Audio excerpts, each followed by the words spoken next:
Bertan, lantokiko praktikak egitera joango diren D ereduko ikasle guztiei eman zaie formazio motivazio saioa Don Bosco Institutuan.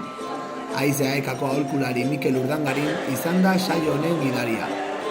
Ikasleek denbora gutxi barru enpresa batean praktikak egiten hasiko dira, eta Urdangarinek praktika hauek euskaraz egitearen garrantziaz hitz egin die.